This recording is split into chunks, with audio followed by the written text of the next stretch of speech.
really there were just a bunch of big announcements this week regarding AI hardware. Rabbit R1 was the big one, but then also Tab raised their seed round.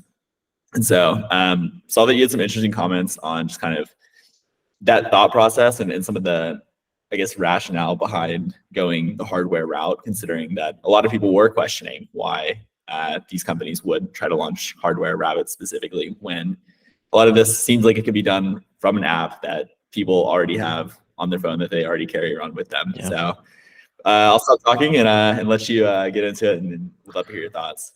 Yeah. And some people do seem to, I mean, some of the companies are making apps, right? I mean, obviously OpenAI and Perplexity, and there's plenty of great apps. Real quick, Andy, I think your camera just went away. Oh, okay. Here, let me see if I can bring it back to life for us here. It did disappear, did it? Okay, let me see if I can bring it back. Yeah, phone went to sleep. Okay. That happens. Cool. We back? There we go. Yeah. Yeah. So I was just saying that some people are going the app route, and OpenAI, Perplexity, they have apps in this world, but it does seem like there are certain experiences. People are trying to use AI, I think, to like connect actions, and I think we've seen a lot of great AI apps that are more answer-driven kind of experiences. I think Rabbit did a really great job at actually articulating this idea of like moving from just providing you direction to actually taking action for you. And they developed and coined it their large action model. And it just seems like that's the piece that's really hard to do with current limitations of the current mobile OS systems. And Tab is a good example as well. Tab, the Humane's AI pen, whatever Rewind is building with their pendant, which seems to be similar. They all seem to rely on having some degree of like an always listening mode where you're recording everything, recording conversations, recording what you look at. And that sort of thing just isn't possible on like current OS, right? It's just not, like, you literally can't do that. You can't make an app that does that. And you could kind of maybe like do some things, but it's pretty kludgy and like, requires a lot of sort of hacky workarounds probably to get it to work. But like you can't get Spotify to play something or to like call an Uber, without some like serious deep integration. I see I lost my camera again. Yeah. Okay.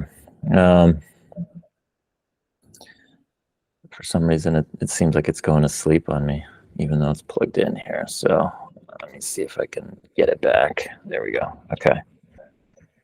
Yeah. Does that kind of help answer some of it? Yeah, no, it definitely does, and that makes a lot of sense. I guess, are there downsides to these companies having to really like build these entire hardware models for these technologies, or are they kind of reinventing in some way?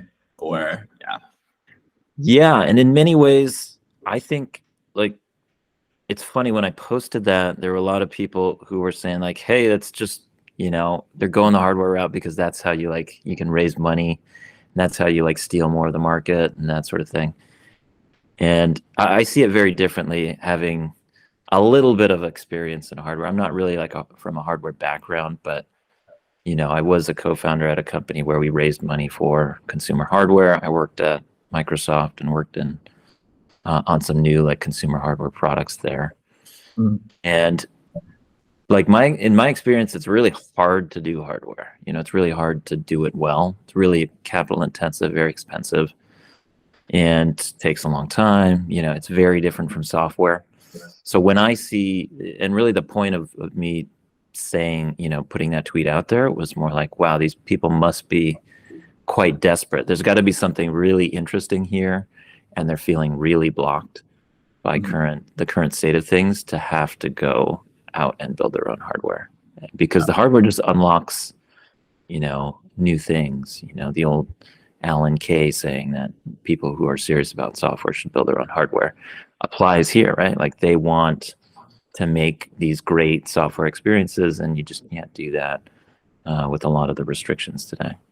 Yeah, it definitely makes sense. And I get it from the startup standpoint, but we're also seeing a couple of the bigger companies trying to use hardware as well. It's Apple has been trying to allow AI to run on their existing devices.